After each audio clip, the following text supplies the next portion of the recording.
Okay, good morning, everyone. I see that the size of the class is shrinking every day, which is nice because it's hard to work with so many people. But on Zoom, it's increasing. So yeah, it's a trade-off.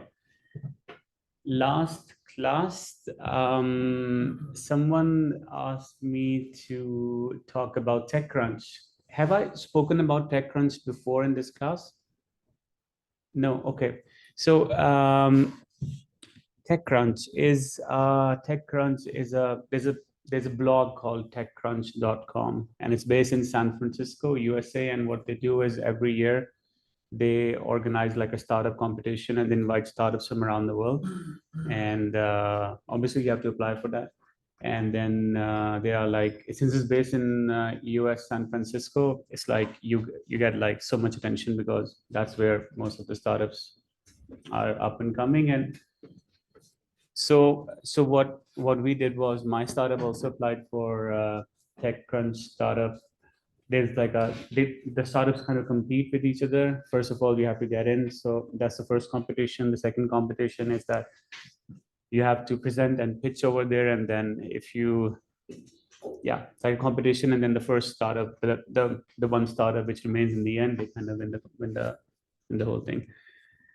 So my startup applied for that TechCrunch thing, and we got admitted. We cleared the first rounds. We were the one of the 200 companies who went there, and that's why I couldn't have the class 2 weeks ago, because I was in San Francisco and I was pitching for the startup. So we did the round one, but we didn't do round two or round three. I mean, they were really good startups in San Francisco, and we couldn't do it. So someone of you asked me like if I could share some of the things I've learned. And it was a very good learning because there were around, I think, 20,000 participants in that event. And then you had VCs coming in. There was a lot of VCs who were looking for startups. And there were startups there. Obviously, there were like 200 startups who had a stall over there. We were also there. In those 200 startups, there were like 100 startups who were selling a product which was based on artificial intelligence. Now, this number was very low last year and the year before, but it's expanding. It's going up and up. Now, if TechCrunch, which just focuses on startups, and if it chooses to invite 200 startups from around the world, and 100 of them are using AI in one capacity or the other, this gives you an idea where the direction of the whole startup world is going. Then there were around 3 to 5 startups who were working in the large language LLM space. And they were either building their own LLM or they were making digital assistants based on LLM. And then, so the number was very low, like 3 to 5 is very low in 100 startups. So even though you hear a lot of buzz around large language models and ChatGPT, the actual startups who have built anything around it is still a very small number of startups. And you had like 90 to 95 startups who were using AI, like general AI, like in health, they were using AI to detect image recognition and all that. So for my startup, it was very good because we went around and we spoke to different startups and everyone needed our services because you need data labeling and supervised machine learning. So we got a lot of contacts over there. But then it was another interesting thing that all these startups who were working in the LLM, there were 3 or 5 of them, and they had been able to raise a huge amount of cash. So the amount of money they raised was anywhere around 3 million to 9 million US dollars, and the average number of employees in those startups were around 35, almost all of them. So this gave me more validation that it's not everyone who's working in the LLM space, but people who are working in the large language model space, they are able to raise more investment as compared to other AI startups. So there is money going into AI, but there's lots of money going into large language models. If you have a good product, you can still get a lot of attention. And then the investors were also looking into investing in new kinds of AI which could have an impact. They were looking at business-specific applications. So Yeah, there were people who had startups focus on consumer application. Like one of the startups was focused on, okay, I shouldn't say since this is being recorded. Anyway, so there were many startups focused on consumer applications and enterprise applications. So the enterprise applications were the ones which were getting most attention. And then what's an enterprise application? Enterprise application is when you build a product which would help solve problems in a company, like Router, like NAV, Skatetaten, Uda, for example. Those startups and those products are easier to sell because you don't have to convince a huge group of people to buy your product. You don't have to be Facebook to be able to convince people to use your product. You have to, instead of talking to 1,000 people, you're talking to 1 or 5 or 10 people. So when it comes to enterprise application or business to business applications, try with that first. It's easier to get clientele when you're working with a B2B. As compared to convincing like 1,000 people to use your app. People will not use your app, even though it's free. So, and that's where the money also goes. What else?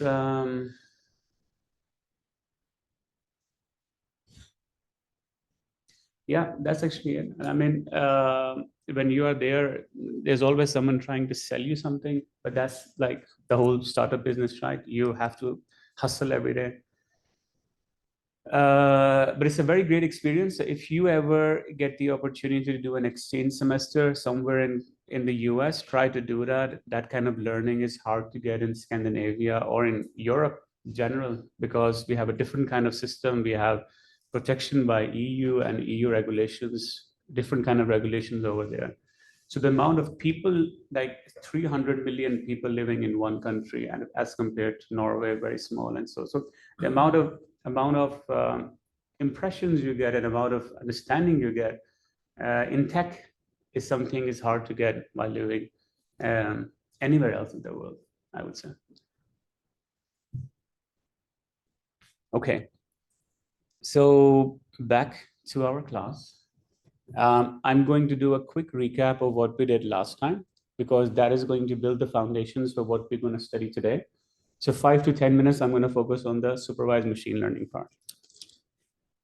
What we learned the last time was that this is how supervised machine learning is. You need to know what kind of data is. You train the model, and then you test the model, and everything works fine. So we're not focused on the data. We only want to be focused on the model development part and not on the evaluation part either. Let's skip this part. We spoke about different kinds of supervised machine learning models. You have two big kinds. You have classification and regression. We also we saw what's classification. Classification in a very general way is classifying things into one group or the other. Or, I mean, initially it's as simple as one group or the other, but you can have more groups coming through classification. Classification is also kind of applying attributes to your data. Like spam detection, if an email is spam or not. Okay. Then the first algorithm we checked in classification was logistic regression algorithm. And it's like a binary algorithm. It gives you a value between true or false, 0 or 1, and so forth. If you need to work with logistic regression algorithm, you have to understand the sigmoid function, which is always an S. And the S is a function which you can control. So you can define the boundary of logistic regression going up or down.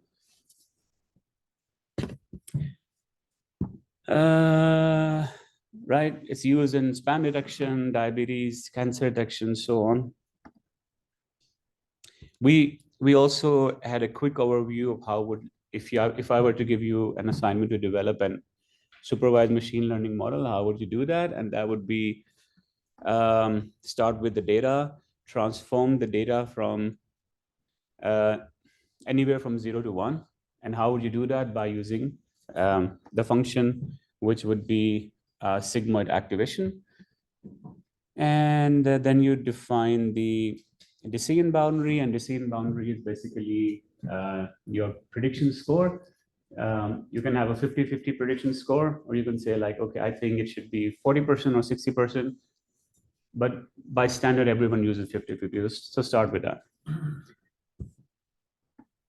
And then you have a cost function, and the cost function, what the cost function does, it's kind of, it tries to find the error in your algorithm and tries to optimize the algorithm by looking at the data. This is an automatic function, and this is how a cost function would work. It will start like very off, and then it will try to repeat itself until it finds a very fine granularity in the data, and then it will stop.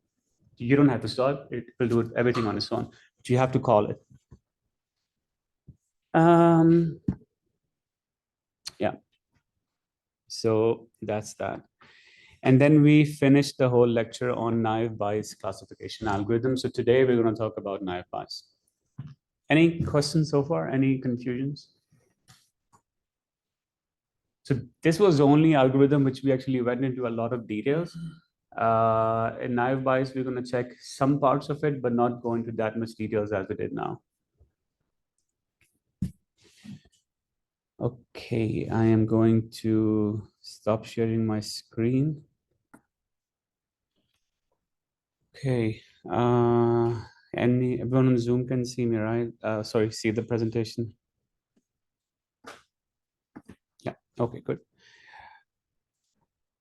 So I forgot to upload the presentations from the last lecture on Zoom's Canvas, so I will do this today. Sorry for that. So everything, yeah. All right.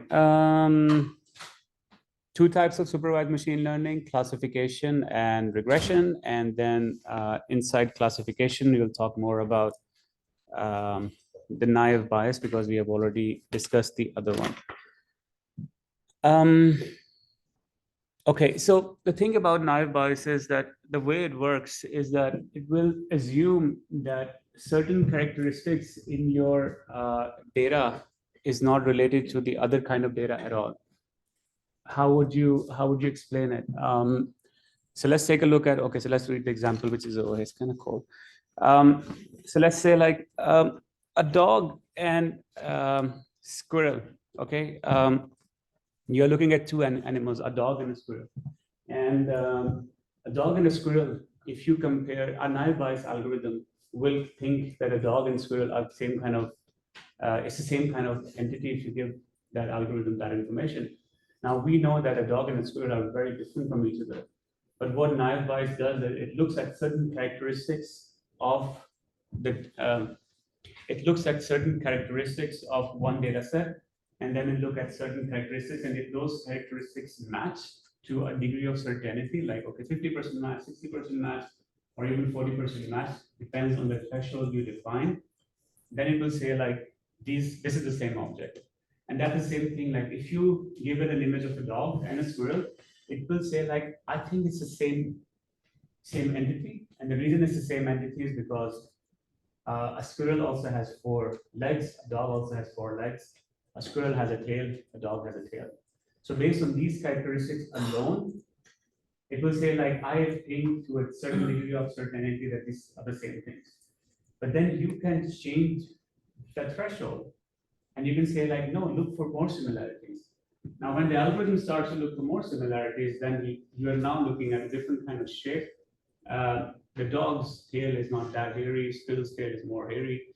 And then when you increase the threshold more and more, then it will say like, okay, now I've looked at more similarities, and now I can't find the same similarities anymore. So it's not the same entity anymore.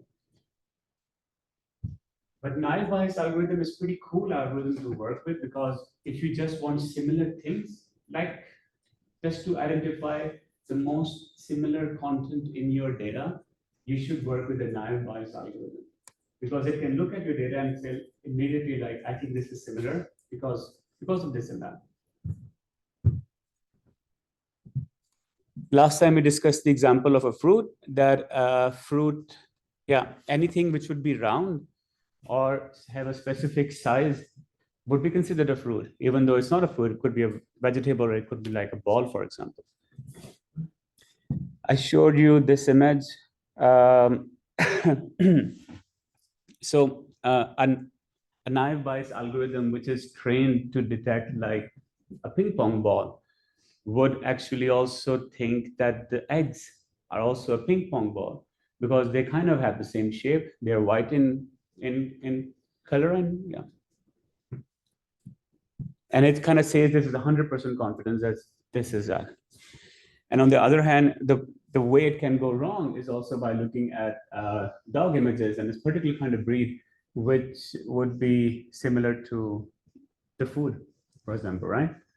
And I mean, we understand this because we know how this algorithm works. The algorithm is looking at the eyes, the algorithm is looking at the nose, and it looks at the picture and it says like, okay, I think the food image, for example. All right, there can be 3 or more dots, but some other times when you take a close-up picture of of a food, you might only see like 2 or 3, for example, yeah, blueberries in it, and it makes sense. Like, okay, if we had not studied AI, if we had not studied how this algorithm worked, we would be like looking at how stupid AI is. But now you have studied how this model works. Now you have studied like this is not the weakness of the model, this is how the model works. So tomorrow, if you see like a problem like this is how you can explain like, I know why this is giving this information because this is how the model works. So perhaps I should not use a naive Bayes algorithm. I should use some other model, or I could increase the threshold of the model. So it should look at more information. I don't know how you can increase the threshold because this is very similar pictures. But this is a hard picture to work with.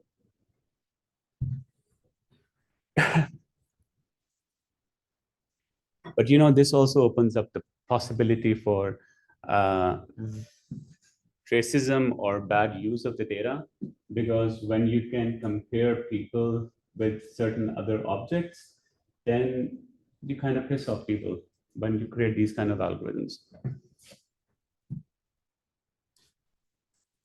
The formula we use in a naive Bayes algorithm is this. So this is all about A and B, the probability of something happening. So we're trying to predict A.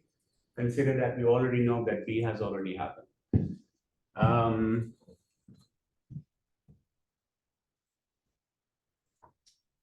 Yeah. Let's look at a few examples. In the example in front of you, you have a data set, which is, yeah, it has a data set of different fruits. You have banana, orange, and others, everything else. You have information about how long they are, how sweet they are, the color of the fruit. You have like certain high level information about the data set. And you also have information of how many they are. So simple data analysis. If you look at this data set, you can say like, okay, 50% of the fruits are bananas because, okay. Yeah. Wait a second. Yeah, of course. So the total number is all the way to the end. So like if you do simple data analysis, you'll be like 1,000 fruits. So 50% of them are bananas, 30% of them are oranges, and 20% are other fruit. Yeah.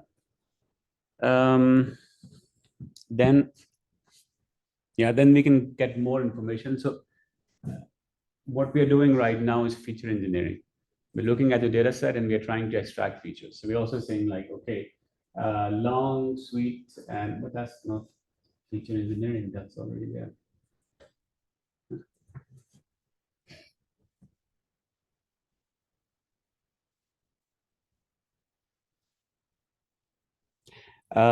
Yeah, no, I'm sorry. We're not doing feature engineering. We're just looking at the data set and trying to understand what kind of information data set is.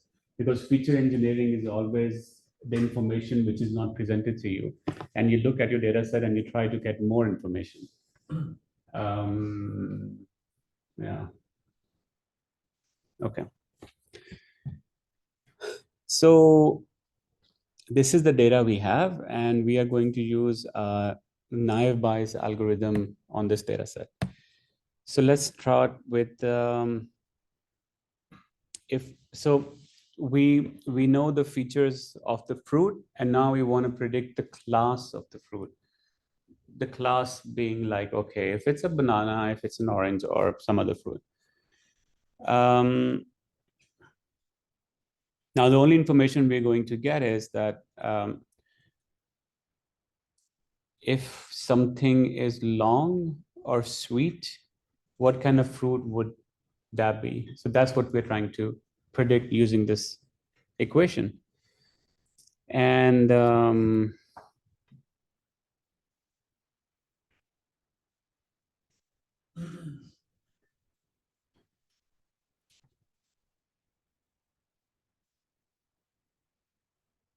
so what we have done is like we have information about, let's go back. We have information over here, which we were looking at how many bananas are long, how many are sweet, and how many are yellow. And we were able to put this into percentage-wise between 0 and 1, right? By looking at the data, we're trying to convert the values between 0 and 1. And we were able to convert these values. We were then able to put it in this formula. So if you want to predict, like if you have information like banana, which is long, and we already know B, but we are trying to predict A. So we know that banana is long, and we're trying to see like the new information we get is something which is sweet. What kind of information would that be? And we kind of put that in the A side, and then we run the algorithm, which will give us some kind of prediction score. You don't have to understand how the mathematical equation works because we never use it. It's more like the back-end working of the algorithm itself. Another example would be if you take a look at LLM or natural language processing, and you have text of information in front of you. And what you want to do is to understand the sentiment. If something is written and you want to see if it's, if you want to understand the mood of, you want to understand the sentiment of a text. If it's a happy text, if it's an angry text, if it's a shocking text, for example. So the way naive Bayes works is that it tries to understand the combination of different words and tries to understand the correlation between them. And a correlation between different sentences can be, I'm angry. I'm angry is a correlation in a sentence, and you wouldn't say angry am I. It's not really a sentence, doesn't really exist. So this relationship will never exist. But if you have these three words coming up in correlation in the same kind of sentence structure, yes, this relationship exists. But if you use this in a much bigger sentence, you're talking about multiple things, and you write these three words, the Bayes algorithm will actually pick up this correlation and say like, okay, we think the person is angry. And it's also able to identify if you're talking about an expression, a feeling, or talking about general thing. Like if you're talking about saying like it's going to rain, it's not going to rain, it's not really an expression. So the way it was able to understand an expression is because it was trained like these are multiple expressions. So and a practical example is that we work with in Router, we get a lot of customer complaints, and so whenever you complain to a company, you always are angry. You are angry in some sort of way. And what we wanted to do was to analyze how many, actually, I think I should show you this. This is a very good information. I'm going to stop sharing my screen. And now we are back. Okay. So I'm showing you This is slides from internally in Twitter. This is public information, so everyone has access to that one. We wanted to see like how angry our customers were. This is a practical example of a naive bias algorithm. Every dot in front of you is a complaint. Every dot is a complaint. So there are around 600,000 complaints in this image. And what we did was we first had to train the algorithm on swear words, or to understand, the algorithm should be able to understand what's bad and what's right. So we downloaded a lot of swear words in Norwegian and Swedish, and we trained the algorithm to understand like what are curse words, what are bad words, and so on. And then we were like, the model should also understand, okay, the swear words, but not everyone uses the same swear words. Everyone has a different context when they're using swear words. I would use a swear word in a different way because I was brought up in Pakistan, and then I went to Sweden, and then I went to Norway. So I learned along different cultures, and I have my understanding of swear words, which would mostly be in Urdu or English or Norwegian or Swedish, the way I learned along the way. Your understanding would be different. You were born in Norway, you went to different kind of schools, you met different people. So the kind of people you hung out with, they use different kind of swear words. Now that's the problem with language. Like, okay, you can use a big dictionary of swear words, but it might not really have the same context. So what we did next was we downloaded a lot of Yelp reviews, Google reviews data, like open data sets available, which were people were talking in Norwegian language. And that's like the normal language you would do in the day to day. You would use with your friends, you would use in WhatsApp, you would use on social media. Now that language was a true representative of how people were talking in different ones. And then we trained our model on that kind of data. And then we got like information. Okay, then we were able to classify the green color shows people who are angry, but I mean, everyone is angry, right? But within an angry scale, we're able to identify people who are least angry and extremely angry. And then you have the green who are less angry, yellow, more angry, and then you have red, extremely angry, and then the black ones are one who are using a lot of curse words, swear words, and who are doing like threats and everything. Yeah. So only the dark red ones are the swear words. So that's hard. This is a lot of data, right? So it was hard for us to see like, was it only swear words or not? But the algorithm tried to group different conversations together based on the context they were, or based on how much swear words they were using. Okay. So we assume like the black ones are the ones which are the worst of the worst.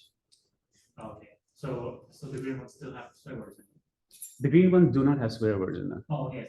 But the greens are like, when you are angry at someone, but you say this in a polite way. Yeah. Yeah. Those are the green ones. But then the more angry you get, you're like, why did you do this? I'm not happy with your service. Those are the yellow ones. The red ones are more like, I'm so annoyed by you. And the black ones or the red ones use a mix of swear words. And in black ones, there were instances of giving threats as well. Yeah. But that's how people are. So this is an example of a naive bias. It was looking at correlation between different sentiments. And then when we use this on an actual data set, we were able to identify how angry or how happy our customers were. Sentiment analysis uses naive bias. Sure. How did you train the green ones then?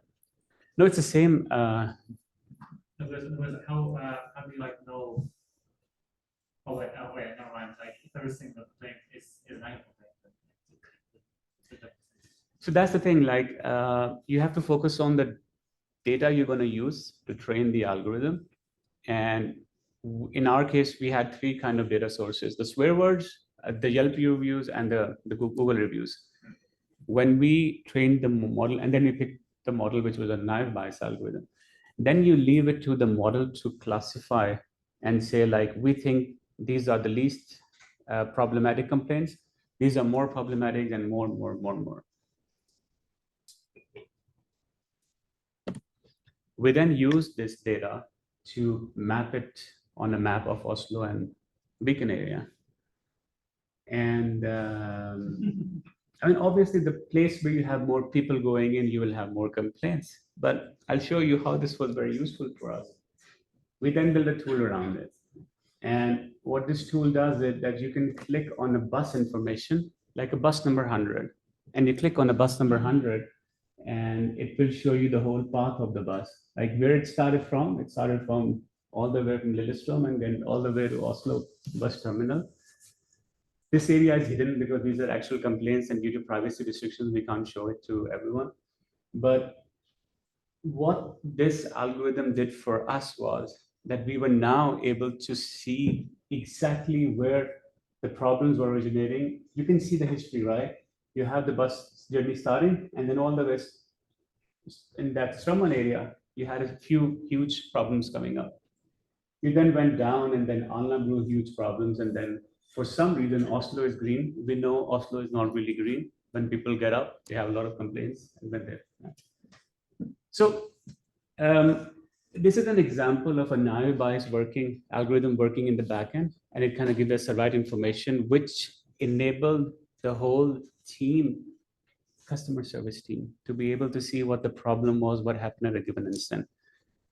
Now, if you complain tomorrow to a router, this is how we analyze all the complaints coming in. Everything is analyzed through our AI algorithm. And there was one of the instances when a lot of people started complaining about the temperature being too high inside the bus. Summertime, it happens. And the way we solved this, like then it became like a huge problem. It came in the newspapers, and obviously in newspapers it's the worst thing. So we went, by using this tool, we were able to identify this. Those were only 5 of the buses who had this problem, and the problem was because of a faulty sensor. And instead of replacing the sensors on all of the buses, which would have cost us like 200 million kroner, we now could target the 5 buses only.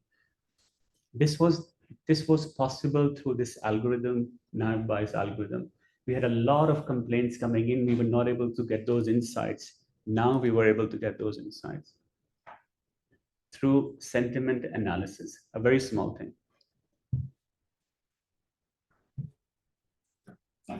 All right, I went a bit off course, but I'm going to switch back to the class now, but let's take a break and meet up in 15 minutes, 9:25.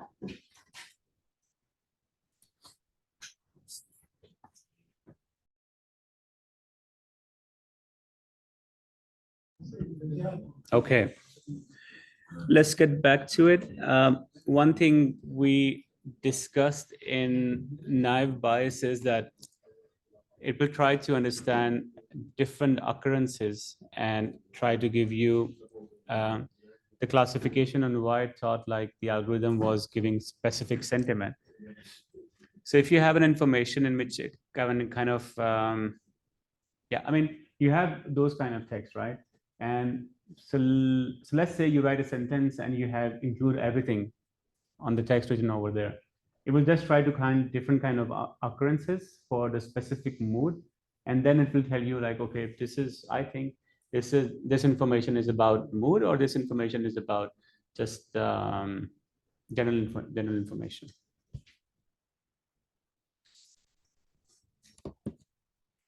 The second algorithm we're going to talk about is support vector. Sorry. How does a support vector machine algorithm work? It tries to find like okay, in a very simple way, it tries to draw like a line between your data set, and then it tries to find the most optimal distinction classification between your data points. And this line is called like a hyperplane. So what it does is it looks at your data set, it draws like random lines, and then it tries to optimize the distance between the lines. So we will start like this initially. It will segregate the data far away, and then it will never segregate. It will draw the lines on how data is already present, And then when it has drawn all those lines, it will then try to find like the most optimal hyperplane. The maximum margin, the minimum margin, this is the hyperplane. And when it has like the margin between two data points, it will try to find like this optimal hyperplane, optimal line, which is called like a hyperplane, and that would be the that's how a support vector machine will classify the data sets. Support vector machine is a bit of it can be used both in regression and classification kind of algorithms. So let's talk about hyperplanes. As I said earlier, like hyperplane is basically the boundary between your data set. If you're dividing like red or green, if you're dividing like gender-based data, if you're dividing like binary data, this is just a boundary between the two. But the way this support vector machine also works is it's like the number of hyperplanes increases equivalent to the number of features you would use in your data sets. So if you have like 2 features in your data set, you will only have like a 2-dimensional hyperplane. And if you have 3 features, you have like a 3-dimensional, and so on and so on. You can have an n-dimensional hyperplane if you have like n-dimensional features. Now, why is this useful? If you have a data set which has like limited information, you don't have huge amounts of data, but you have spent a lot of time creating a lot of features because you can have a lot of features in your data set. This algorithm works very well in that kind of environment. It's very hard for you to find a lot of data, but you can make a lot of features outside your data set. Then you have to use a support vector machine data set algorithm. And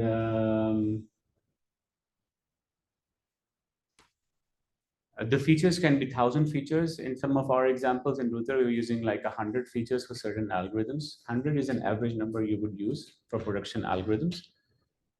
And if they become more and you can't find the data set, then go for support vector machine.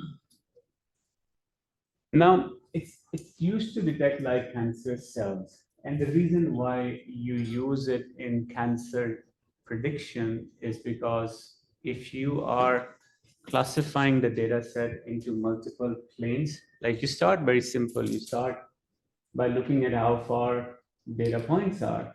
And in a cancer data set, what you need to know is if the person has cancer or not. And the way you kind of identify is by looking at X-ray images, and you look at the CT scan and you look at different images, and you want to see like, okay, this image shows a person has a cancer. This image shows person does not have a cancer, could have some other problem, but it's not a cancer problem. And then you feed the algorithm with kind of data set. The way the algorithm learns it kind of sees like, okay, if there's like a tumor if there's a tumor in the human body, we try to kind of make them classify as like the normal one or the tumor one. And then it tries to see how far they are and tries to find like the most optimal point. And then it's not one point, because now we're looking at a 2-dimensional image, but it can be more points coming up. And a tumor is not really a specific shape, right? It can have a different kind of shape and different kind of situations. So then you need more hyperplanes to be able to classify different areas of the images. A tumor can be round, it can be a circle, it can be doesn't have a shape at all, different kind of shapes and so on. So then you need kind of an algorithm which kind of evenly defines the data points from a good part of the body to the bad part of the body. And that way the support vector machine helps a lot.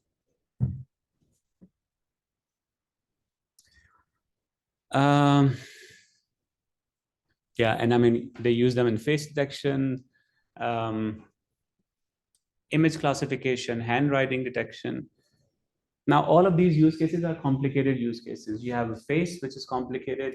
You have handwriting, which varies from person to person. complicated. Cancer cells, complicated, and yeah, image is already very complicated. So you use this, yeah, as I said, like when you have multiple features coming in, then you use support vector machine. Now, why is this good on the RAM part, the memory part? Is because the data set for support vector machine is always very small. You don't have huge amounts, you don't have millions of images, you have thousands of images, hundreds of thousands, for example. So when if you don't have so much images, you don't need a lot of RAM or the memory needed to train your algorithm. So this is very memory efficient. In health examples, the maximum data you get to work in any kind of algorithm on the average is around 3,000 to 5,000 images. That's all. And then they use these images and they carefully label those data sets, and then they train the model on those kind of images. That's a very small kind of data set, and you cannot create synthetic data, because if you create synthetic data, artificial data, you might create something which is wrong. And health is very sensitive. It's very hard to create something which doesn't exist, because now the model will tell you something which is not true. You have to use something which has already happened with other patients. But the first problem is always asking patients for their permissions. Are you comfortable giving your X-ray image for this research project? Most of them usually are, but asking is a painfully long process, expensive process if you have to ask every patient. And then when you get those images, every image is in a bad format, different format, coming from different hospitals. You have to make them in the same format. Like even the University of Oslo hospital is different, uses different kind of system than the other hospitals in other regions of Norway, for example. Then you collect them, and then you have analysis being done by different radiologists, different doctors. So you then need to combine all those analysis, and then you have radiologists going through all of the X-ray images, labeling them, and saying like, okay, this is the cancerous area. This is the tumor. So everything inside an image they have to label carefully. That takes a lot of time. And when you are done with that one, then you use like the model. And their support vector machine helps you a lot, because you have probably spent 2 months labeling 3,000 images. Now you can work with this one, which will work with small amount of data sets. So very important, huge data sets, you don't have to use support vector machine. Use something else. Small data set, go for support vector machine. This will give you a very good prediction score.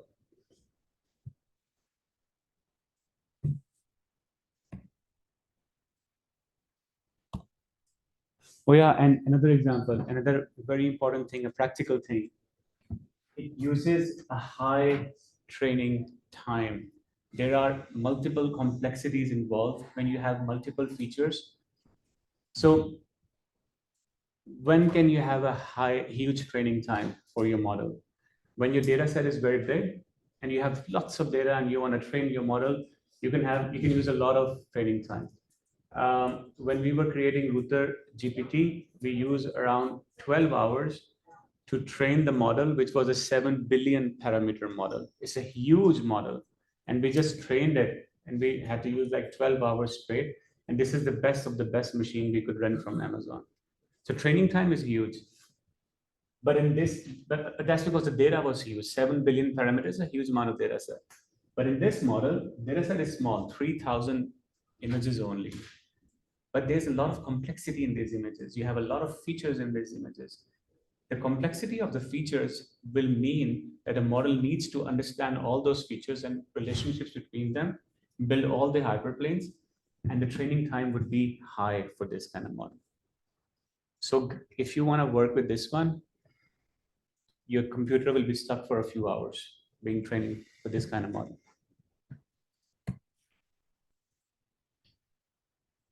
So now we are done with classification algorithms. You can read on your own on others. Decision trees, K-nearest, random forest, this will not be part of the exam. But if you want to learn on your own, this is something I encourage you to do that. Random forest is something we use quite a lot. Yeah. We were, in any kind of algorithm you're going to build, there are at least 10 different models you would try until you get the desired output. We are working on a fraud detection algorithm in Truther. And what we do in the fraud detection is that we have the data set, and we have optimized the data set. Now we are actually testing it with different models, trying to see like which gives us the right output. And so far we have tested 12 different AI models around it. So you will also have to do this. You can't be stuck on one and say like this will give me the right output. Keep on iterating on different one and see which one works for you.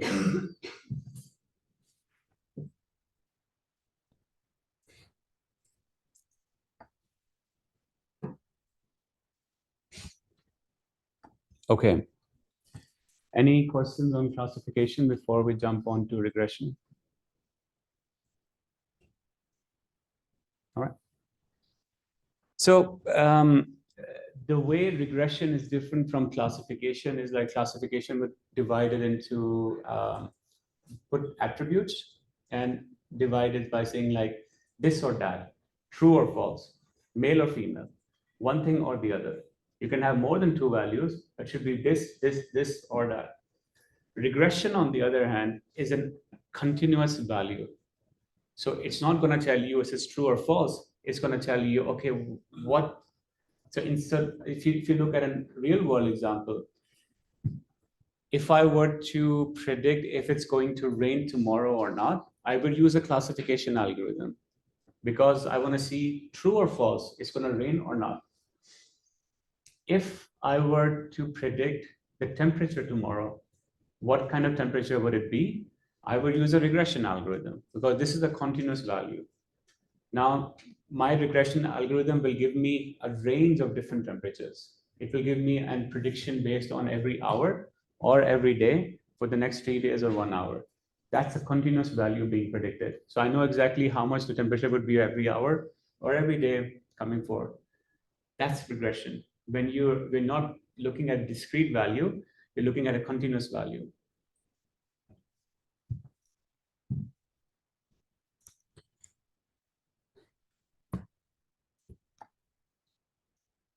Customer churn.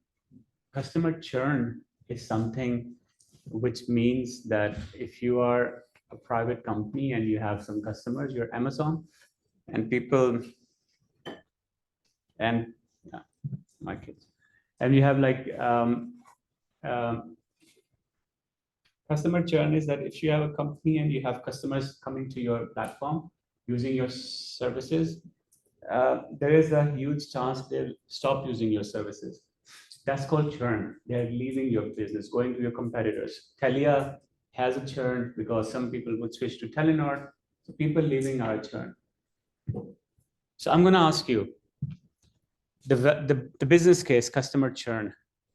Is a customer going to leave the company or not? Is this classification or a regression use case? The question is when, then that's regression. And the question is am I going to leave the company or not? That could be classification. Yes. That's yes. That would be classification, correct. If I want to predict the price of a stock, how much would that be? Regression or classification? Good, regression. Spam email, if the email is spam or not? Yeah, classification. Prediction of price of an oil. Yeah, it's the same. It's the stock market, it's the same. Salary prediction, what kind of salary a person has? Regression. Age prediction. You want to predict the age of a person based on different parameters. Regression. You want to, it's the same as continuous value. Okay. Gender prediction. Classification. Again, it's not male or female. There are more genders. So we're not predicting two values. You're predicting many values. Still a classification, not a regression. Great. I mean, good. we know classification and regression, very nice. So we are kind of have mastered how supervised machine learning works. This is an example of a regression algorithm. You have prices of the house, and you also have the area. So the area, the location is also very strongly related with how much the price of the house would be. The bigger the area, the higher the price. So the only information we have is the area and the price correlation. And using that data, we then use regression algorithm to make a prediction. Now, what that regression algorithm did was to draw this line. It's always a line very close to the data set you have. And this is the history you have. Now, if you have a data set which is all over the place, the line would also be all over the place. Now, what you see in this image in front of you is what the model has done. What we can also do without using any AI is we look at the data and we can say like, okay, we see that these data points are so far away. These data points are so far away. This has a lot of interesting information because a lot of things resemble over there. Now you can go around and you can ask your friends, your family members, you can download data set from Fin and see like what's the correlation between the price of a house and the size of the house. And no matter wherever you go, it will be the same correlation. Like the more space you have, the higher the price, right? The AI model works in the same way. It tries to see the most amount of repetitive values and it builds like its prediction on those values. That's all it does. We can also look at this one and we have the same information. So this line generated is a continuous value. So you can, by using this information, it has found like the most optimal price for any kind of area. And this is available for this specific one. But if you want to predict for the 4,000 square meter or 5,000 square meter or 6,000, the model will now be able to tell you because the model knows what the price was for 500, 1,000, 1,500, and so on. This is how prediction works. So you don't need to train it every time you have more information. This training is done.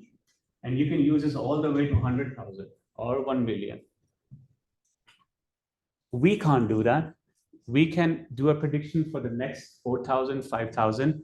We cannot imagine what the price would be for the 1 million square meters. AI can do that. And that's where it outshines us because it has understood how the historical value works. But the historical value can be wrong. COVID times, everything went upside down in COVID times. People stopped going outside, stopped going because you were not allowed to do that. People started buying more stuff out of nowhere. The travel habits changed, the buying patterns changed. That's where AI went all wrong because AI was predicting how a normal society would work based on what a normal society does. When there's an off thing coming in, there's a problem. Then you have to change the data. Then you have to retrain the model and make the model understand that something changed in the real world and the model will be able to predict. Now, if something like this happens again, there would be a problem on how ChatGPT also predicts because ChatGPT was also trained to a specific time. And then it's trained again for a specific time. Every snapshot is a time. So the model has understanding to that specific point.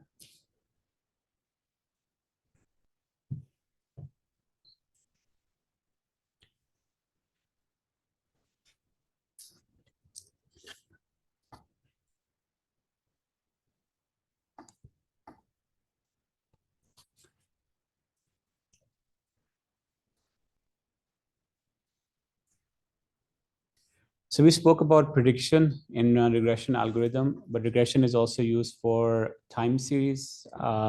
Forecasting is how something would look in the future. And it also used to understand the effect between different variables. No, you don't have to worry about that now.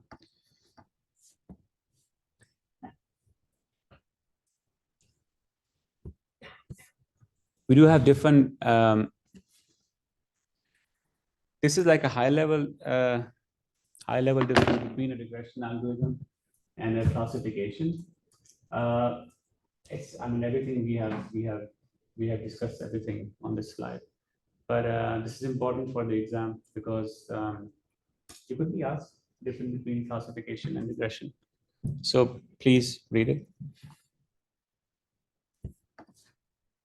Now we discussed various types of classification examples, and classification took most of our time because we discussed 3 algorithms in classification. We're not going to discuss so many of regression algorithms. We are going to be done with regression today, and then we are going to jump on to, we'll be done with supervised and non-supervised. So you have linear regression, logistic regression, polynomials, support vector regression, which was also in classification, and decision tree, random forest, which was also in classification, right? Ridge regression and lasso regression. Let's talk about linear regression. So anything which has a constant rate of change, would be a linear regression. And a very good example would be a linear change would be, the one written over here. The older I get, the wiser I would be, because these things are linearly correlated. It's not like I'm born and I'm so wise. It's a path and a journey. The older you get, the wiser you get, and so on. Another linear regression is, another correlation is, the harder you study, the higher chances there are to pass an exam. The more you sleep, the more energy you have. Okay, that's not really true, but for some people it can work. And so the relationship between 2 things that has a constant rate of change would be a linear regression. I think price of a house would also have an impact on the area. That's also a linear regression thing, because they are related in a linear way. And the reason this is also called a linear algorithm regression is because it's always a straight line. It always gives you a straight division between your data sets. This is a non-linear relationship, so this a linear regression algorithm cannot do. So if you have a simple data set, a linear regression would work very well.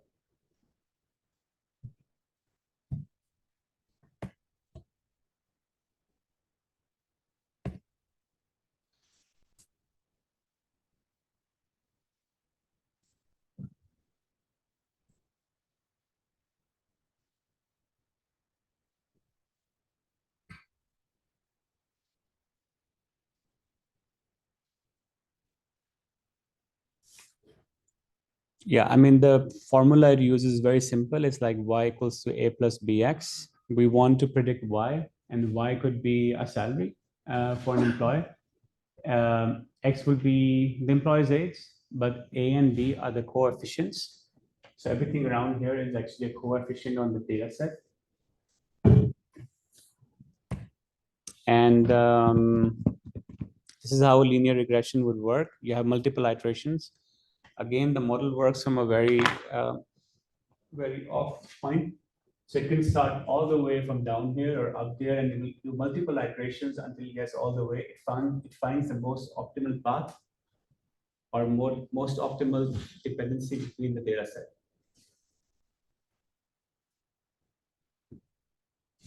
So that's the linear regression, right? Linear regression. What could be the opposite of linear regression? The non-linear? Expansion. Okay, exponential, very good, but I wasn't thinking of that, but yeah.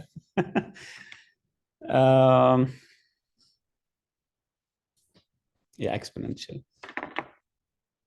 So, but a linear regression can also be a multiple linear regression, because a simple linear is when you have a single input variable. A multiple is when you have multiple input variables.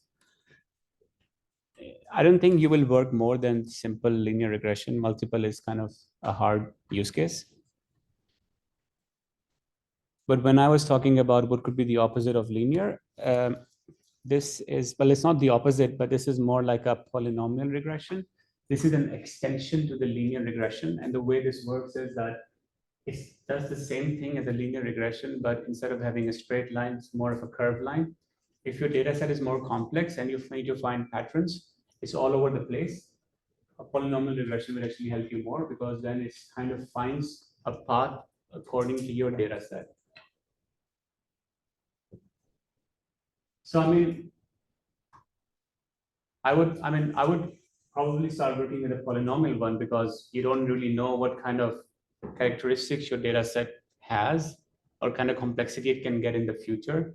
So polynomial would be the one I would try. If you compare linear and polynomial on the same kind of data set, this is how they would behave. A linear regression was always find, again, try to look at the data sets and try to find the most optimal value between that data points. A polynomial would do the same thing, the same iteration, but try to find the most optimal value according to how data is also changing. Now, polynomial regression is useful because you don't have to change the coefficient. You don't have to change the boundary line. It will try to find the best value according to your data sets.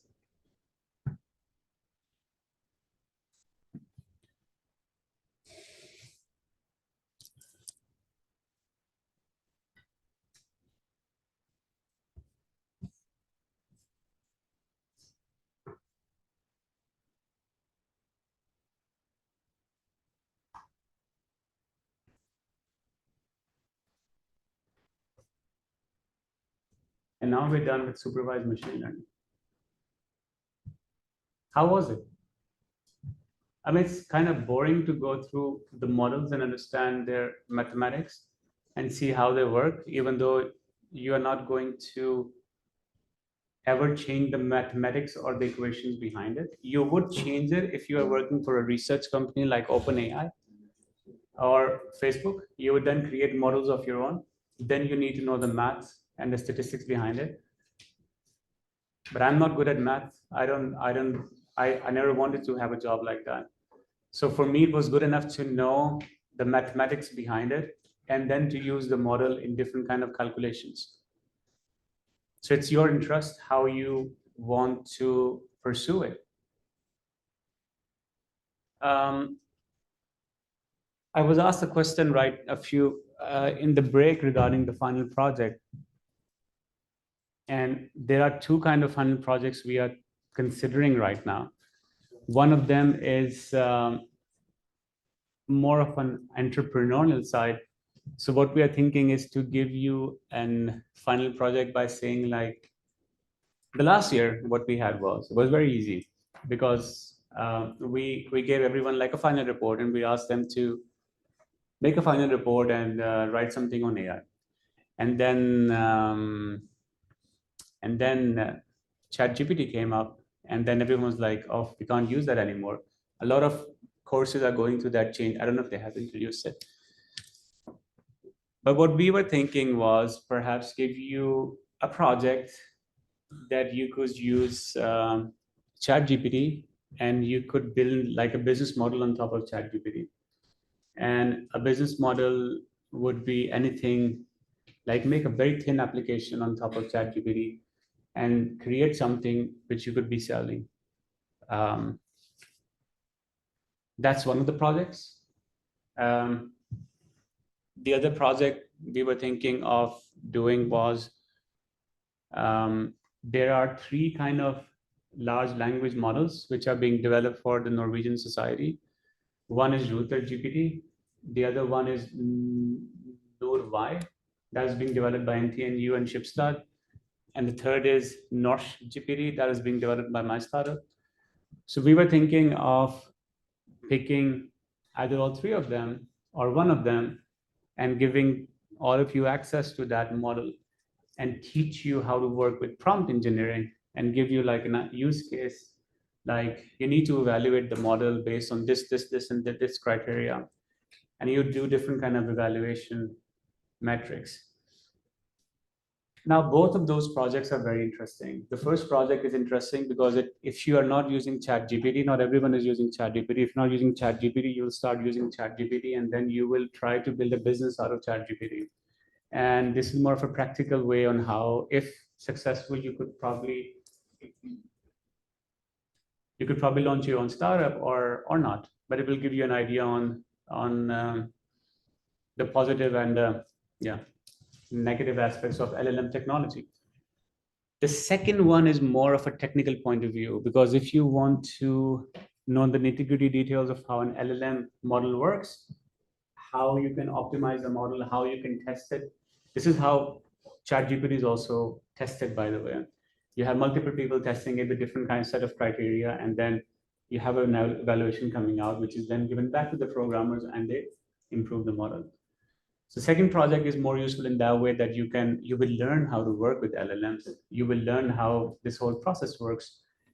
And this skill set is also very hard because not everyone is working with large language models right now.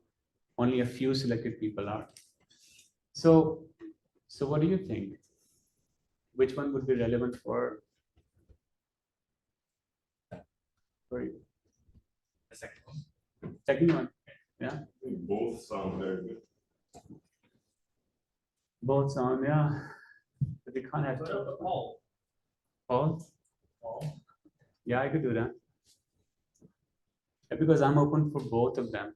It's mostly like, but I'm confused which one should be allocated. Both are equally easy to do. They're not hard. It's mostly, there's no programming involved. It's mostly testing the application and seeing how it works. And I think one gives you more understanding from a programming point of view. The other gives you more understanding from an entrepreneurial point of view. We could also put both and put like a 50-50 who wants to do this, who wants to do that. Then we can choose. That's not a bad idea, actually. We could do both.